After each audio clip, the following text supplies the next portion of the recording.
아, 예수님, 저는 그래요. 제가 중국에 있을 때 우리 한국 사람, 또 거기 조선족, 또 북한 사람 같이 있을 때 있습니다. 그러면 완전히 이 딱 상중하 이렇게 나눠져요. 우리가 평등 뭐 이렇게 아무리 이야기해도 거기서는 딱 나누어지대요. 본인들 스스로 또, 왜냐면 한국 사람들은 어딘지 이제 우리 미국에서 가도 좀 약간 자신감 있는 뭐 태도, 모습, 밥을 먹어도, 조선족 우리 분들은 또 약간 우리를 뭔가 대접하려고 하는 그런 모습이고, 북한 사람들은 구석에 처박혀서 참 안 됐어요. 자기들은 아무 거기서 뭐 내놓을 아무 무엇이 없어요. 그들은 뭐 그리 하지 말라고 해도 그들이 이미 마음에, 우리는 뭐 나라가 버린 자식, 그렇죠? 이게 그건 너무나 분명하게 딱 선이 그어집니다. 근데 그게 예수님 앞에서는 그게 그리 안 되더라고요. 똑같아요. 예수님 앞에서는 뭐 상하 좌우 없습니다.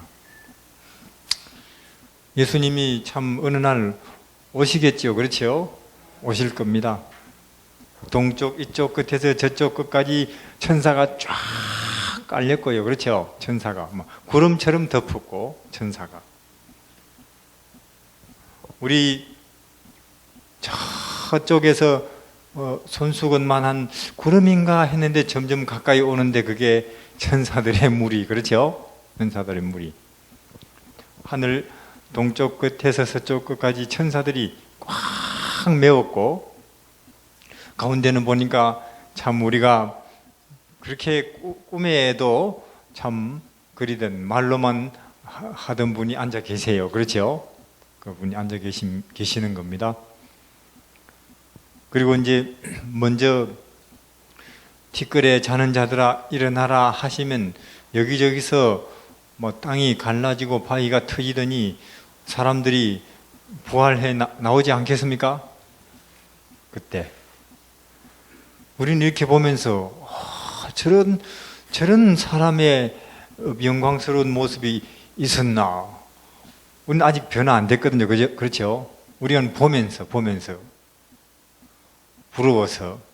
근데 아니 지금 당신도 그렇게 변하고 있네요. 그렇죠? 옆에 있는 누가 나를 보고 빛이 나기 시작하는 것입니다. 우리 몸이 희한하게 빛이 나기 시작하고 하얗게 빛이 나기 시작하는 거예요. 뿜어내고.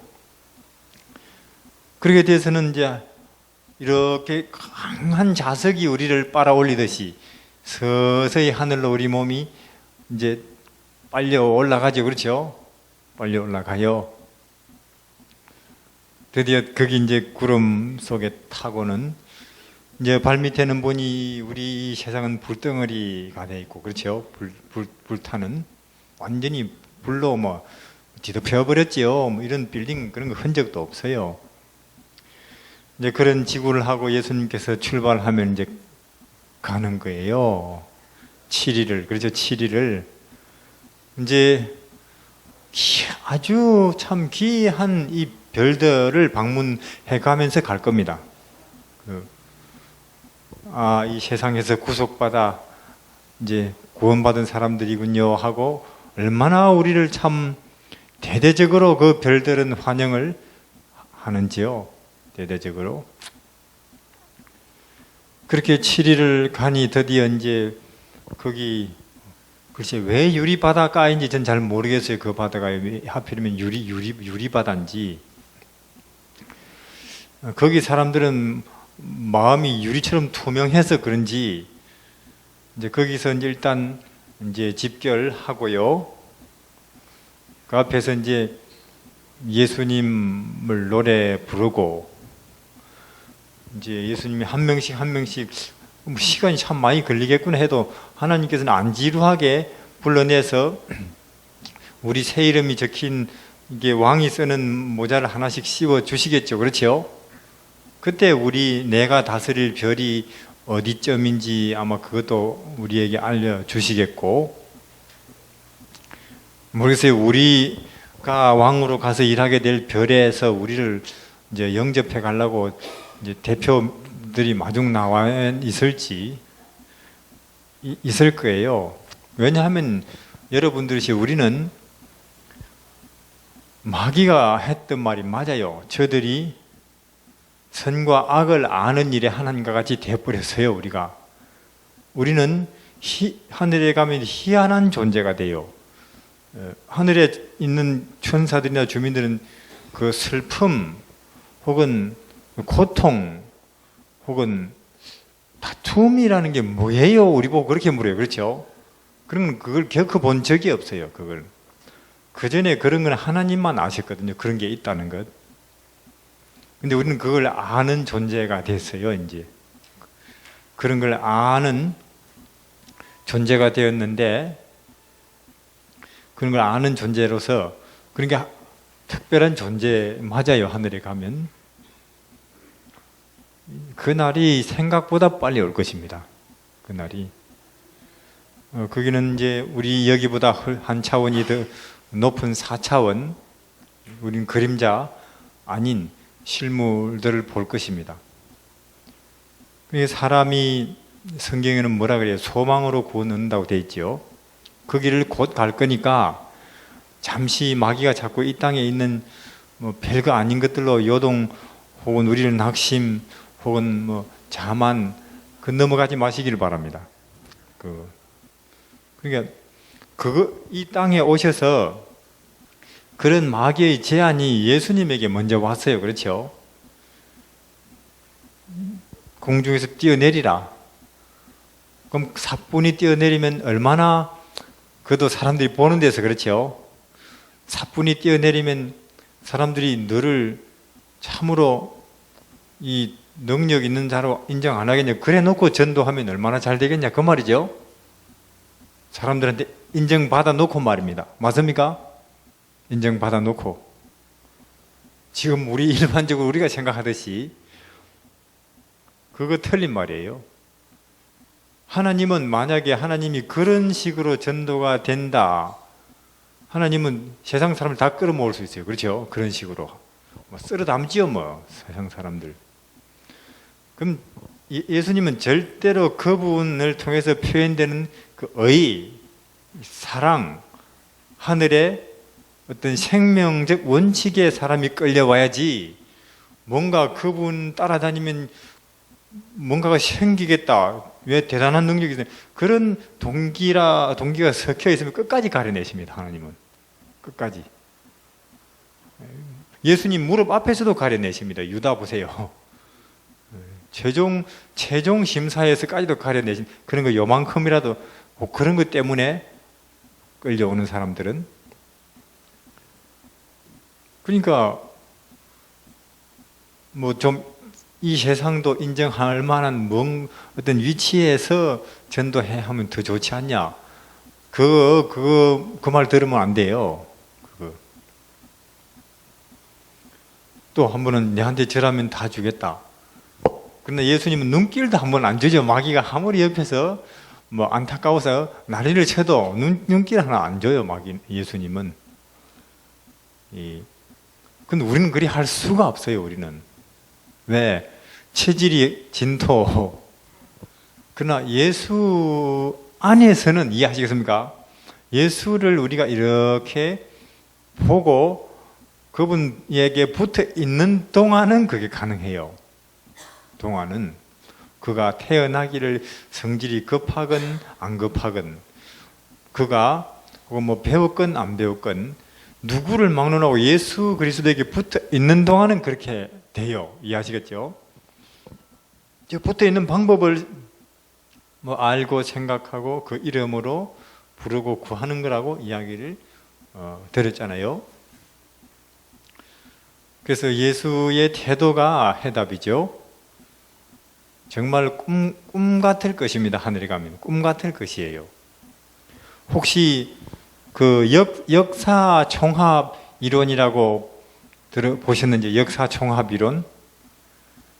요즘 가장 그 최신 현대 물리학에서 말하는 이론인데, 우주를 좀 더워서요. 예를 들어서 히틀러라는 사람이 태어나지 않았다면은 이 근대사는 어떻게 전개되었을까? 그렇죠? 가상해 볼 수 있겠죠? 우리나라는 만약에 세종대왕이 없었다면 우리나라 사람은 지금 무슨 글자를 쓰고 있을까?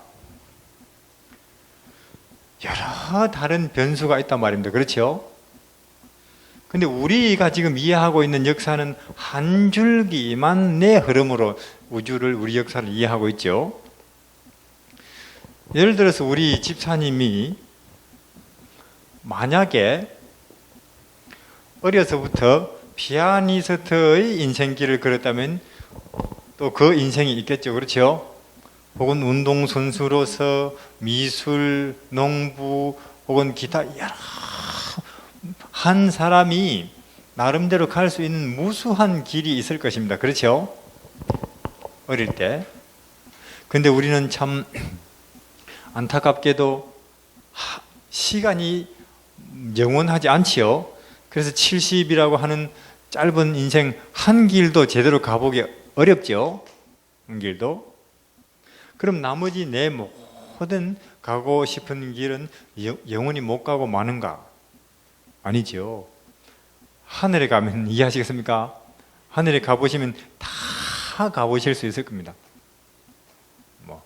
피아니스트, 예술가, 음악가, 사업가, 온갖 길을.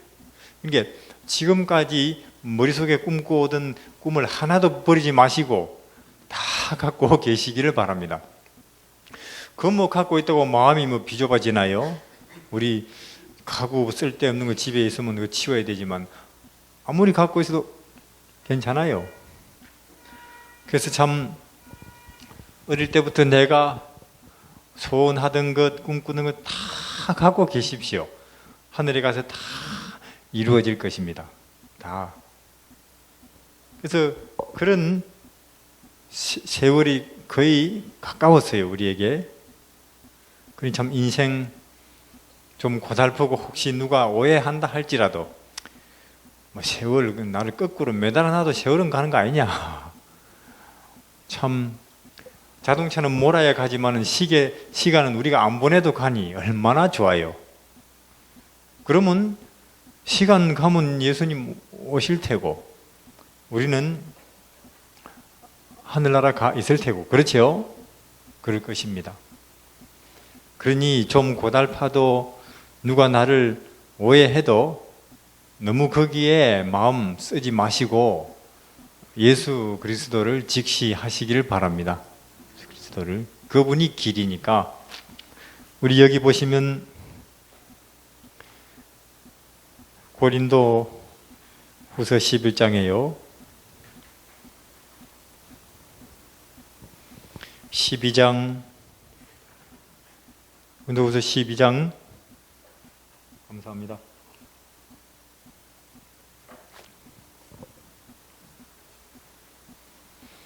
내게 이르시기를 내 은혜가 네게 족하도다.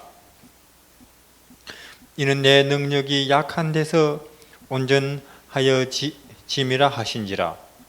이러므로 도리어 크게 기뻐함으로 나의 여러 약한 것들에 대하여 자랑하리니 이는 그리스도의 능력으로 내게 머물게 하려 함이라. 자, 바울을 약한 점이 있었습니까? 뭐였습니까? 안질, 그렇죠? 눈이.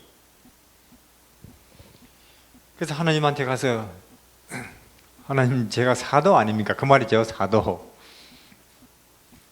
다시 말해서 예수님 일을 제가 참 더 이 활기 있게 더 왕성하게 해야 되는데 이 눈이 문제입니다.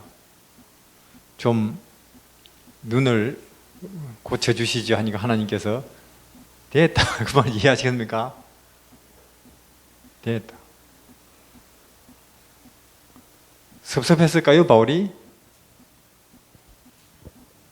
아니 지금 내가 내 사역을 위해서 구하는 것도 아니고 그렇죠? 근데 예수님 말이 내 능력이 네가 약할 그때에 내가 네가 내 옆에 있기가 쉽다 그 말이죠. 그러니까 바울이 크게 이제 전에는 눈이 항상 마음을 우울하게 했는데 이제는 내 눈이 안 좋은 것이 기쁘게 해. 왜? 난 내 눈 때문에 더 많이 기도한다 그 말입니다. 그러니까 우리 사람의 약함이나 그 문제나 위기는 우리가 하나님께 갈 수 있는 기회를 제공합니다. 그렇습니까? 기회를.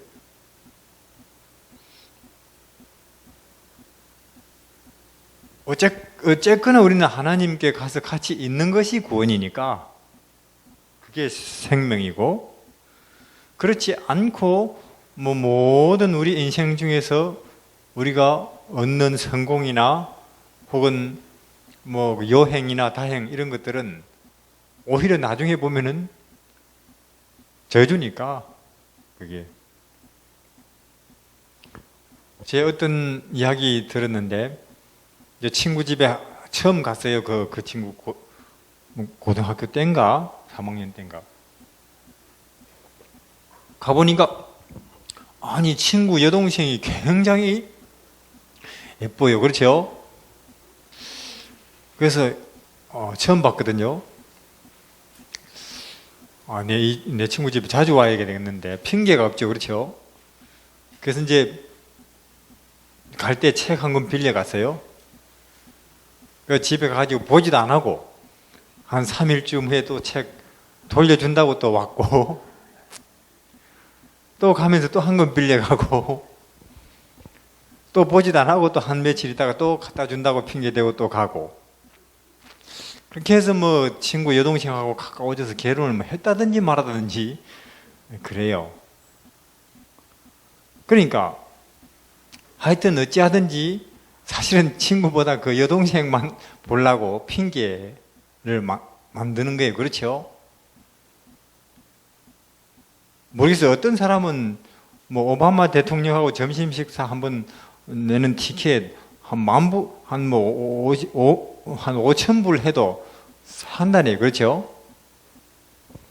그러니까 우리에게 있어서 문제다 혹은 내 약함이다, 이건 예수님께 기도할 기회라고 생각해야 된다니까요.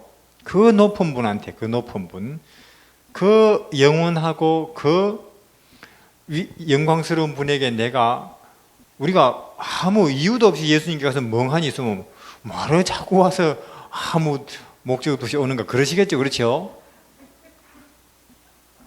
우리가 예를 들어서 어떤 집에 가서 찾아가가지고 뭐하러 왔습니까? 가만히 있으면 그 사람이 이상한 사람 다 보겠구만 그러겠죠. 그러니까 우리에게 있어서 문제다 혹은 약함이다, 이것은 예수님께 갈 수 있는 아주 좋은 기회라니까요. 그 높은 분한테. 바울이 그렇게 이야기한다니까요. 바울이 이런 면에서 본다면 심령이 가난한 자가 복이 있나니 천국이 저희 것이며 이해가 되죠. 그렇죠? 그게 애통하는 자, 물론 애통, 심령 가는 그 자체가 복일 수는 없어요. 그러나 그렇기 때문에 그 사람들이 누구한테 갈 가능성이 많아요? 그렇다니까요. 예수님께. 그래서 이제 이런 면에서 생각하면 도대체 뭐가 더 좋은 것이냐 애매해지죠. 그렇죠? 문제가 생기는 것이 더 좋은 것일지도 모르겠다, 이제 그리 된다는 것입니다. 그래서 바울도 그리스도의 능력으로 내게 머물게 하려고 하나님께서 나한테 큰 약점을 하나 주셨다 그 말입니다. 큰 약점을. 그러니까 우리 또한 예수님의 진리가 구원이 그분의 은혜가 항상 내 안에 머물게 해야 돼요. 이해하시겠죠? 이거는 뭐 내가 교인 된다, 침례 받는다, 안식일 지킨다 이런 거하고 틀린 겁니다. 이게 그럼 그 가장 구체적인 건 뭐냐? 기도라는 것이죠. 이해하시겠죠? 기도입니다. 그래서 우리가 이제 성경 가르치다 보면은 이 시간에는 기도하는 법을 좀 남에게 가르쳐야 될 필요 있습니다. 그렇죠? 기도하는 법을, 기도 방식이 있습니다. 이 시간에는 다른 사람에게 기도하는 법을 가르쳐 주는 방법입니다. 기도하는 법. 기도는요, 그 인간이 할 수 있는 가장 거룩한 행동이 기도입니다. 우리는 설교하고 봉사하고는 망할 수 있어도 기도하고는 망하지 않습니다. 기도하는 사람은 망하지 않다니까요. 내 몸을 남을 위해서 맨날 노숙자들 미기 살리느라고 불사르게 내어줄지라도 그렇게 하고도 망할 수 있어요. 설교하고도 망할 수 있지만 기도하는 사람은 망하지 않습니다. 기도는 인간이 하는 가장 위대한 행동입니다. 기도는 신에게 말을 걸거든요. 어떤 면에서 기도는 전부일지도 몰라요. 기도. 그래서 기도가 생활화 되시기를 바랍니다. 이제 제자들이 이렇게 보니까 예수님 이해할 수가 없어요. 신기하고. 어제 아침부터 저녁 밤 12시까지 그렇게 사람들을 고치고 그리고 가르치시고 한편으로는 바리새인들 비난과 공격을 받아가면서 그렇죠? 밤이 늦도록 하시고는 우리 같으면 그 다음날 피곤해서 늦잠도 자고 혹은 몸살 나야 되는데 그렇죠? 그 다음날 아침 또 여전히 원기 왕성하게 또 일하신단 말이에요. 그래서 이제 가만 보니까 아침마다 어디 갔다 오죠? 어디 다녀오시는지요? 산에. 뭘 하십니까? 기도. 그것이 힘을 얻는 방법입니까? 그렇다. 그럼 우리한테도 가르쳐 주십시오. 해서 가르쳐 주신 게 이제 여기 마태복음 그 6장의 그 유명한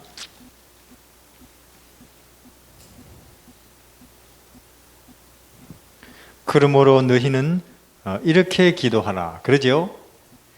하늘에 계신 우리 아버지여, 이름이 거룩히 여김을 받으시오며 나라의 임하옵시며 뜻이 하늘에서 이루신 것 같이 땅에서도 이루어지이다. 오늘날 우리에게 일용할 양식을 주옵시고 우리가 우리에게 죄지은 자를 사하여 준 것 같이 우리 죄를 사하여 주옵시고 우리를 시험에 들게 마옵시며 다만 악에서 구하옵소서. 나라와 군세와 영광이 아버지께 영원히 있사옵나이다. 이게 주기도문입니다. 이해하시겠죠? 자, 첫 번째로 기도할 때 하늘에 계신 아버지라고 시작합니다. 그렇죠? 하늘에 계신 하나님을 뭐라고 부르라고 한다고요? 아버지라고. 참 이것은 인간이 감당할 수 없는 영광 아니겠습니까? 감히 우리가 천지를 지으신 하나님을 뭐라고 불러요? 아버지라고. 제 아는 한 집사님 아들 낳았는데 자폐예요. 자폐. 아이 때부터 10살 돼도 아빠 안 해요. 엄마 안 하고. 눈도 한번 안 마주치고. 그럼 14살 땐가 그런 아이들만 가르치는 특수학교 보냈대요. 그 한 두세 달 있다가 이제 만나러 갔죠, 한번. 그 이제 그렇게 만나니까 떡 보더니만 아빠 그러는 거예요. 그러니까 그 소리를 듣고 아버지가 얼마나 참 감격해서 그 아들을 안고 울었는지, 이제 네가 나를 아버지라고 하는구나. 그리고는 만나는 사람마다 자랑해요. 드디어 내 아들이 아버지라고 한다, 나를. 그 뭐 자랑거리입니까? 이제 14살이 넘어서 겨우 한마디 했는데, 우리 생각이고, 그 아버지한테는 안 그렇다, 그 말입니다. 우리가 저 밖에 있는 사람들, 70이, 50이, 70이 다 되도록 하나님 아버지 안 하죠? 그들이. 참 그들이 비록 50이 넘었지만 이런 데 와가지고 혹시 여러분들이 전도를 해가지고 처음 기도를 시작할 때 하늘에 계신 아버지 하고 할 때 아마 하늘에서는 하나님께서 보라고 이제 저 사람이 드디어 50이 넘어서 나를 아버지라고 부르기 시작한다. 천사들 보고. 기뻐. 어쩔 줄 몰라 하실걸요, 하나님께서. 아버지. 그래서 처음 기도를 할 때는 하늘에 계신 아버지 한다, 그 말입니다. 아버지. 그 다음에 감사 혹은 찬송. 아버지하고 바로 그냥 돈이 필요하고 집이 필요하고 자동차 좀 더 새 걸로 바꾸고 싶고 이것저것 주십시오 하면 안 되고, 그렇죠? 바로 감사와 찬송의 말씀을 먼저 드려야 됩니다. 이해하시겠죠? 이름이 우리처럼 온 세상 위에 높임을 받으시고 존경을 받으시기를 바랍니다. 하나님 이름이 구원의 이름으로 찬송을 받으시고 뜻이 언젠가 하늘에서처럼 이 땅에서도 이루어지기를 바랍니다. 하나님. 저같이 목매한 사람을 하나님의 자녀되게 해주신 것을 감사합니다 하고 그거부터 해야 됩니다. 이해하시겠죠? 부터. 이제 왕 앞에 가도 대개 이제 뭐 페르시아 혹은 다니엘에서 뭐 왕이시여 만세수를 하옵소서 그렇게 먼저 안 합니까? 그렇죠? 하나님이신데 우리가 지금 부르고 계시는 분이. 뭐 생각해도 이것저것 감사할 게 없다. 그러면 우리가 점심에 먹은 그 밥 한 그릇 또 감사해야 됩니까? 웬걸요 우리가 한 달 일해서 벌면 쌀 10가마도 사는데. 그러나 아무리 우리가 돈 많이 벌어도 그 쌀이나 혹은 빵은 사과는 하나님이 적당히 햇빛, 비, 계절을 우리에게 주셔서 생기는 거 아니에요? 하나님이 주시는 이 조건이 아니면 고구마 한 개도 오바마 대통령도 못 먹어요. 그러니까 우리가 매일 먹을 때 하나님이 끊임없이 공급해 주시는 그것으로 산다는 생각을 밥 먹을 때마다 해야 됩니다. 저는 어디에 보니까 그게 다 예수님의, 사실 지금 우리가 선악과 먹고 죄 지었을 때부터 그 공급 끊어져야 된대요. 그게 딱 스톱으로 끊어져야 된대요. 그게. 근데 예수님의 십자가 그 인이 있어서 보류라네요. 보류. 십자가의 그 인 때문에 보류돼서 주어지는 거지. 우리 이런 것들도 사실은 다 예수님이 십자가를 담보로, 아시겠습니까? 하나님 계속 좀 공급해 주십시오. 이렇게 하신 거예요. 십자가를 담보로. 그래서 우리가 밥 먹을 때마다 그 밥 한 그릇 때문에도 감사할 수 있습니까? 그래야 된다니까요. 이제 그 다음에는 세 번째는 세 번째는 죄사함.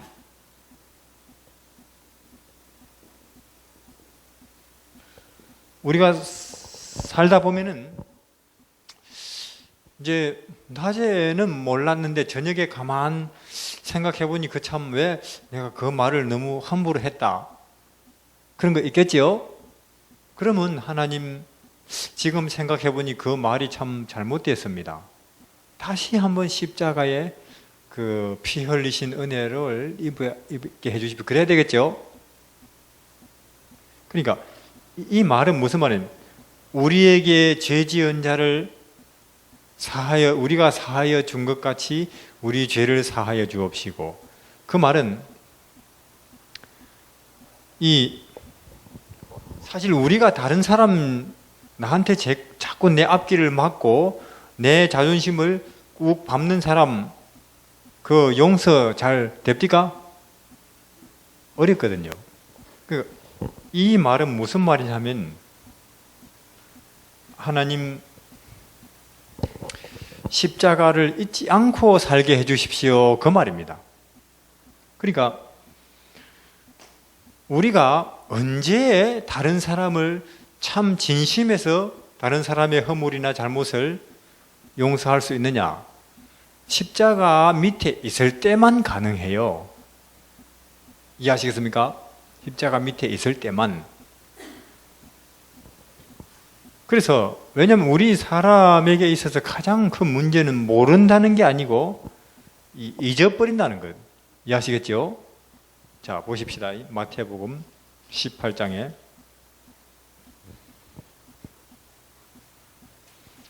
21절에요. 그때 베드로가 나와 가로되 주여, 형제가 내게 죄를 범하면 몇 번이나 용서하여 주리이까? 7번까지 하오리까? 예수께서 가라사대 네게 이르노니 7번씩뿐 아니라 70번씩 7번이라도 할지니라. 한 번은 이제 베드로 이제 예수님께, 선생님, 이제 다른 사람이 나한테 꼭 같은 일로 나를 무시한다 혹은 모욕을 준다, 죄를 짓는다. 그 당시 보통은 몇 번까지입니까? 잘하는 사람들 3번인데 곱하기 2 해가지고 다시 한 번을 더해서 7번 하면은 넉넉하겠지요. 베드로는 이제 그렇게 말할 때는 기대를 한 게, 그래, 베드로 니 나한테 배우더니만 잘 배웠네. 그렇게 대답을 하실 줄 알았거든요.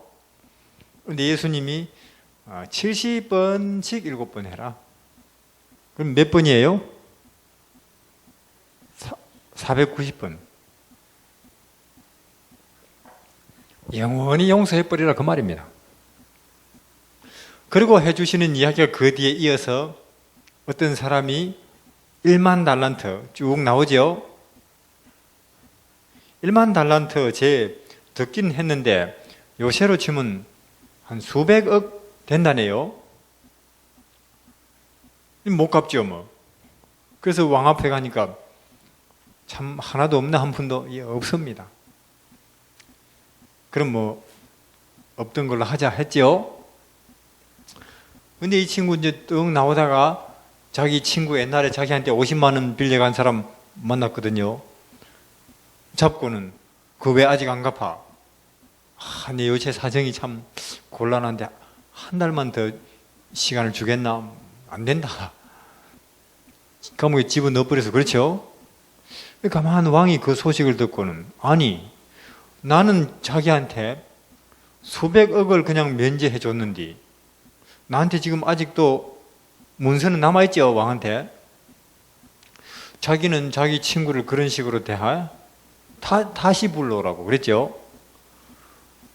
그리고는 다 갚을 때까지 못 나와. 그리고 예수님 말씀이 46절에 36절, 너희가 각각 중심으로 형제를 용서하지 아니하면 내 천부께서도 너희에게 이와 같이 하시리라. 근데 우리가 그렇게 하고 싶어도 못한다는 거예요. 내 자존심을 건드린 사람을 나는 참 그를 이해하고 싶은데 그게 됩니까? 안 되는데 오직 예수님이 언제 그렇게 할 수 있어요? 예수님이 나를 위해서 십자가에 저렇게 처참하게 하나님의 아들이 죽었다. 이렇게 참 내가 큰 죄인이구나 하는 생각을 하고 있을 그때에만 다른 사람을 진심에서 용서할 수 있습니다. 그래서 이 세 번째는 뭐냐면 예수님 기도할 때마다 내 십자가를 잊지 않고 살게 해주십시오. 내 예수님의 십자가를 잊어버리면 또 내가 스스로 죄 가운데 빠집니다. 그렇게 매일 기도하라 그 말입니다. 이해하시겠죠? 기도할 때마다 십자가를 잊지 않게 해주십시오. 하나님 기도해. 그래야 내가 내 죄, 나한테 잘못하는 사람을 내가 사할 능력이 있겠습니다. 이제 그 다음에 네 번째는 비로소 이 모든 이 필요를 말합니다. 우리 교회, 우리 나라, 우리 아들, 우리 딸, 며느리 혹은 하는 일들, 북한, 아프리카 혹은 뭐 중국 선교, 백투 예루살렘 운동, 자꾸 머리가 하얘지는지 좀 안 하얘게 해주십시오. 온갖 거다. 여기 이해하시겠죠? 모든 걸 구하래 여기도 온갖 거다 여기에서. 그래서 저도 제가 기도를 가만히 해보면 사실 2에서 제일 길어져야 되는데 그렇죠? 2에서 시편 보면 그렇잖아요. 시편 다윗의 기도가 한참 하나님을 찬송하다가 끝에 지나가듯이 자기 필요를 살짝 한마디 하고 말죠. 그렇죠? 그들은. 근데 저는 아직 그게 안 돼요. 기도를 해보면 4에서 1, 2, 3은 대충 지나가고 여기서 제일 오랫동안 시간 보내요. 4에서. 참 제 자신을 가만히 생각해도 한심해요. 아직. 언제 나는 다윗이나 혹은 시편에 있는 그 사람들처럼 하나님을 진심으로 찬송하고 그분에게 영광을 돌려보나 그런 생각이 들어요. 언젠가는 저도 그럴 때가 올 거라고 믿습니다. 예수님을 이렇게 가만 들여다보면 그럴 수밖에 없을 때가 저는 올 걸로 보죠. 억지로 되는 건 또 아니고. 그래서 하여튼 여기서 모든 필요를 여기서 빌립보서 보십시다. 빌립보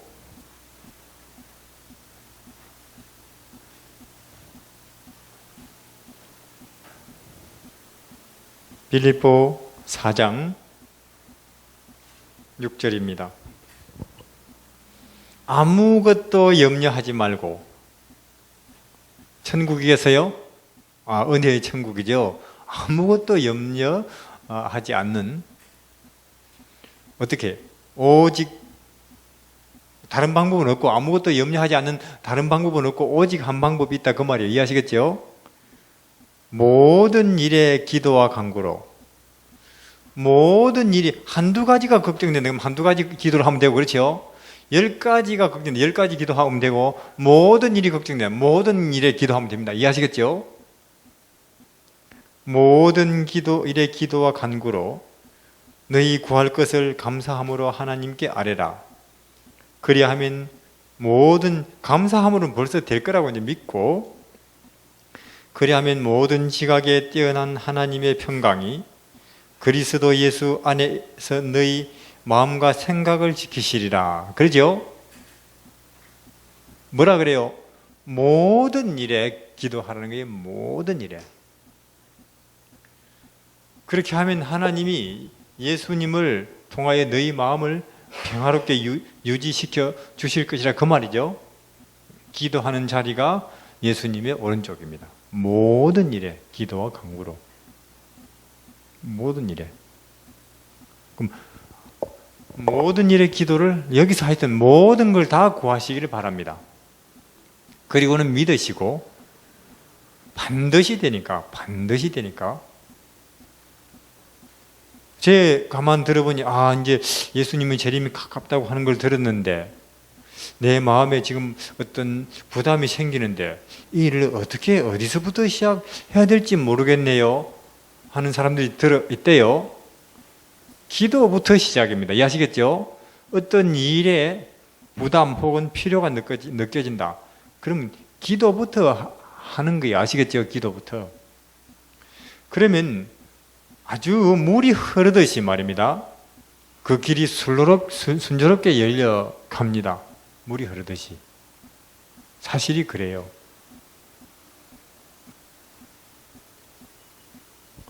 다른 사람을 위해서도 기도 그렇게 하는 거예요. 한 번은 야곱이 이제 외삼촌 집에서 이제 나왔죠.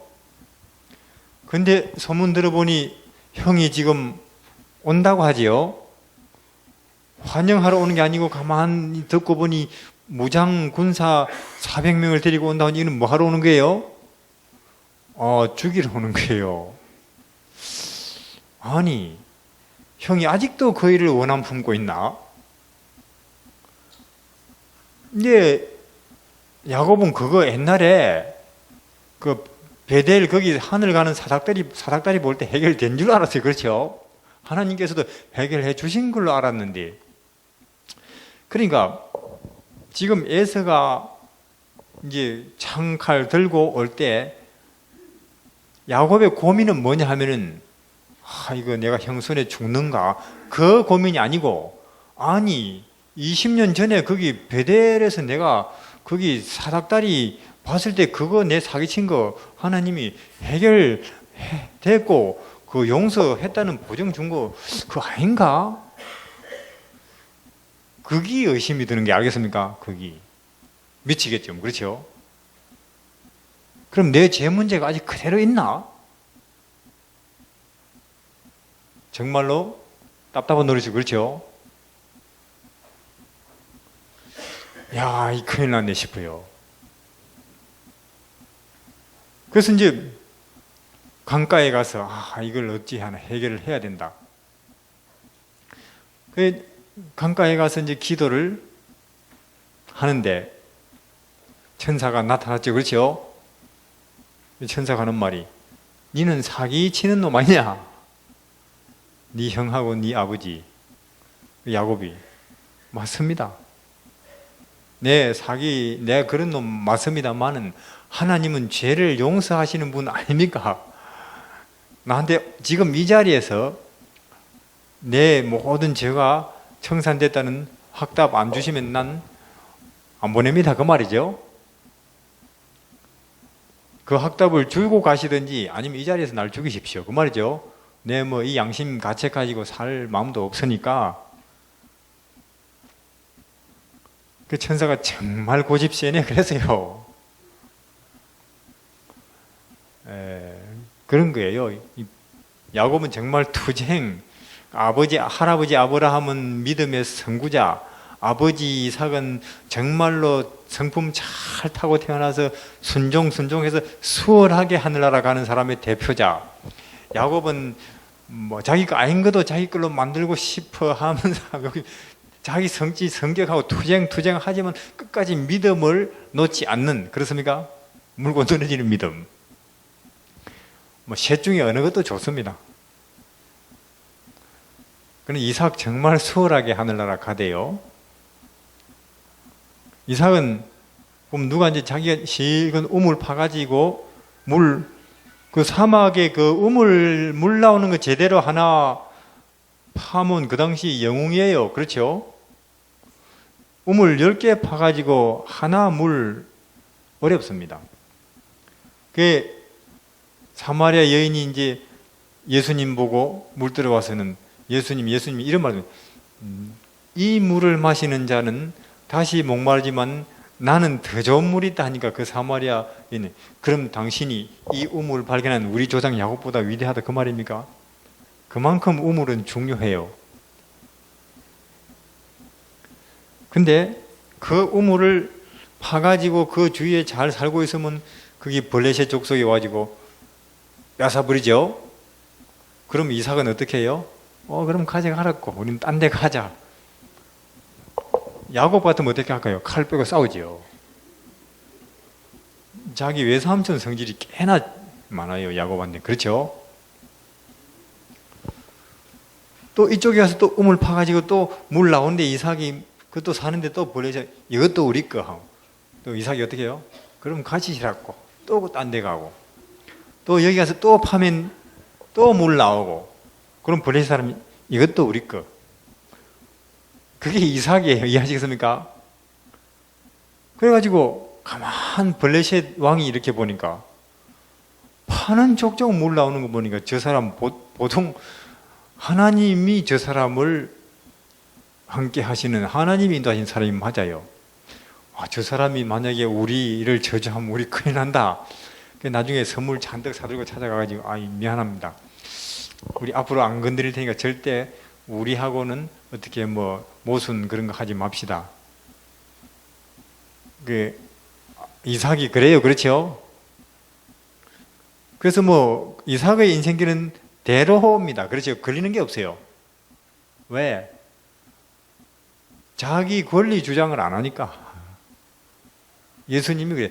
예수님이 어릴 때 아무 남이 자기 걸 가져가 버려도 가만히 있었대요. 사람들이 바보인 줄 알았대요. 어린 예수님을. 자기 권리 주장이 없으니까. 근데 그 아들은 어찌 그리 틀린지, 그렇죠? 야곱. 그래도 끝까지 그 믿음을 그 38년 그 병자처럼 말입니다. 그래, 네 죄 사함을 받았고 그럼 이름부터 바꾸자 해서 이제 이름이 뭐예요? 속이는 자가 아니고 이스라엘. 하나님이 우리 이름도 바꿔주셨지요. 근데 한편 또 천사가 누구한테 그날 밤에 갔을까요? 에서한테 가서 에서 생각해 보라고. 야곱이 너한테 그런 말 한마디 해도 네가 지금 잃어버린 건 뭐가 있냐 그 말이죠. 재산은 그대로 물려받았고 네 원래 예배드리기 싫어하는 성격인데, 그죠? 그 말 한번 해가지고 네 동생 야곱은 외삼촌 집에서 얼마나 고생했는지 아나? 생각해보니까 에서가 참 그렇다고 싶죠. 그렇죠? 내가 참 너무 했다.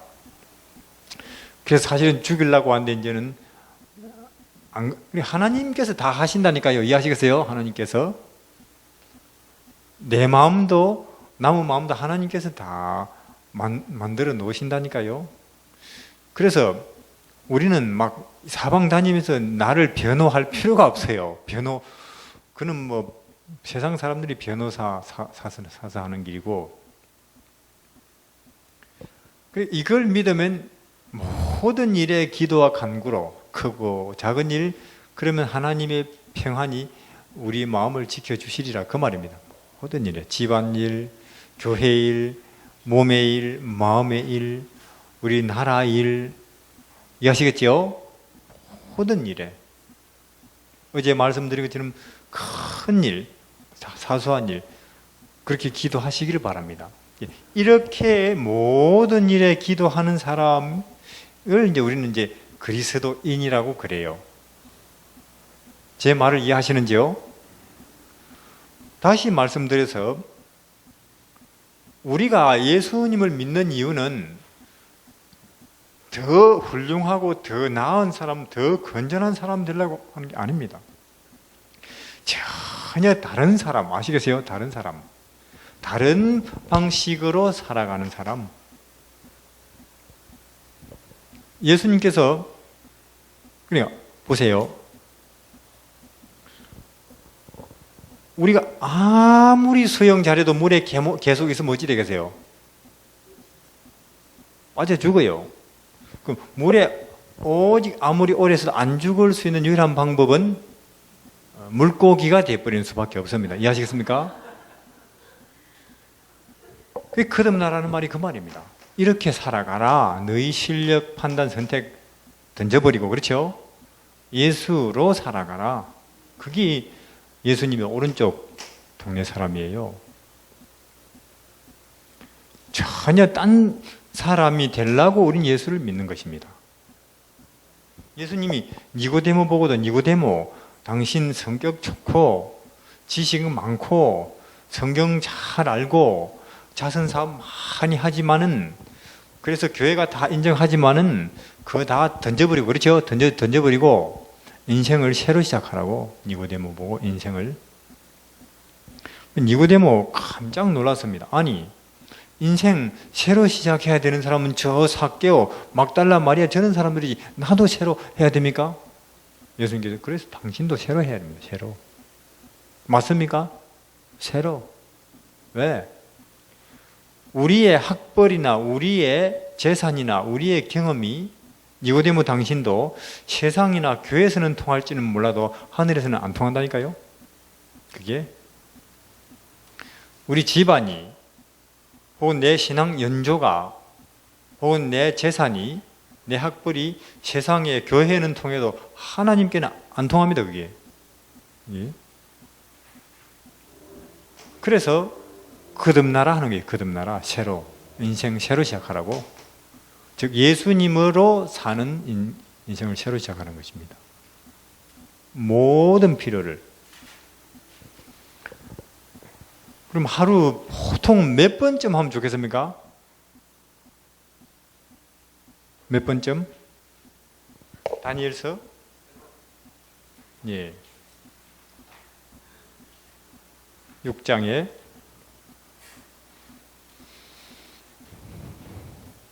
다니엘이 그 조서에 의인이 찍힌 것을 알고도, 그렇죠? 자기 집에 돌아가서는 그 방 예루살렘으로 향하여 열린 창에서 하루 전에 행하던 대로 하루 3번씩 무릎을 꿇고 기도하며 그 하나님께 감사하더라. 몇 번이 적당하겠습니까? 3번. 하루 3번, 그렇죠? 3번. 일어나서 오후에 저녁에, 그렇죠? 이때 다니엘은 보세요. 이때 기도하면 어찌 되는 거예요? 이때 6장에 죽어요. 어디 던져버립니까? 사자굴에. 그럼 저 같으면 이렇게 해요. 아, 하나님, 한 달은 기도를 쉬겠습니다. 아니면 화장실에 문 닫아놓고 하든지, 그렇죠? 들어가서. 다니엘은 17살 때부터 자기가 하나님 믿는 거 숨기지도 않고, 그렇죠? 그리고 사는 일, 죽는 일에 대해서 초월한 사람이에요. 하나님께 자기 운명을 완전히 맡겨버린 사람이에요. 그래서 밖에 무슨 일이 난리가 치든지 말든지 그 상관을 안 해요. 그래서 보란듯이 문을 열고, 그렇죠? 보란듯이 문을 열어놓고 기도를 하다가 이제 감시하던 친구들이 이렇게 이제 딱 사진기 들고 기다리고 있었어요. 알겠습니까? 그 순간을 잡아야 되거든요. 어차피 원래부터 그걸 기대하고 그런 법을 내렸으니까. 그래서 이제 왕이시여, 누가 기도했습니다. 왕 아닌 딴 사람에게. 누구냐? 다니엘입니다. 그때 왕이 알았어요. 그렇죠? 아, 내가 쏘갔구나. 요놈들한테. 그렇죠? 좀 기다려보라고 그 말이죠. 다른 때 같으면 왕이 던져버려라 사자굴에. 참말로 다니엘은 죽이고 안 싶죠. 안 죽이고 싶어요. 또 왕이지. 우리 페르시아 법은 어떻습니까? 한 번 정하면 절대로 바꿀 수 없습니다. 그래서 던지고는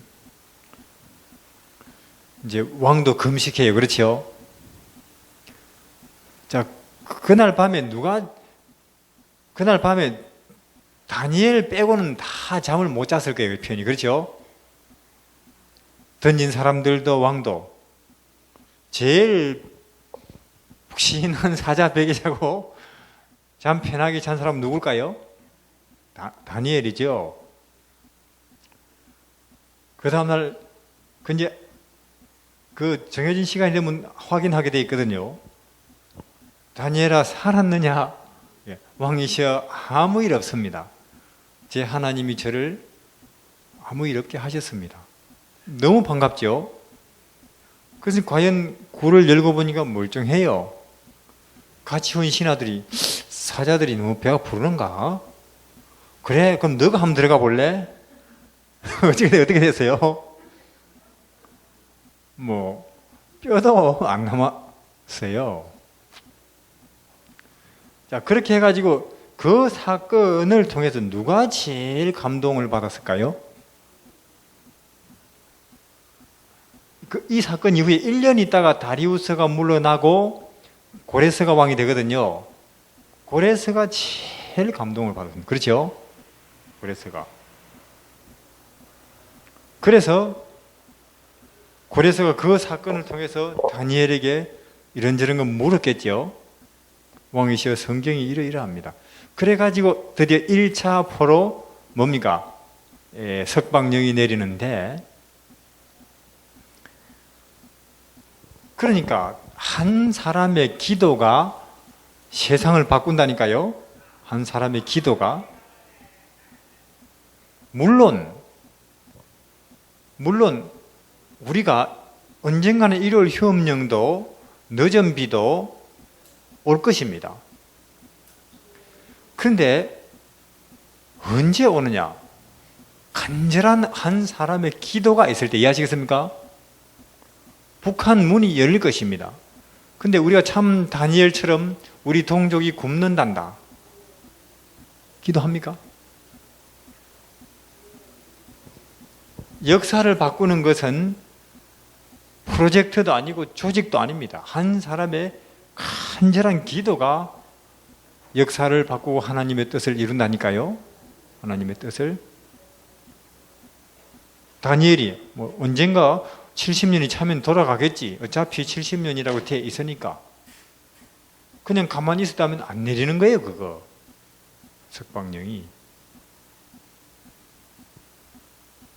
3번씩. 이해하시겠죠? 3번씩. 그리고 마지막으로 5번째, 예수님 이름으로. 이해하시겠죠?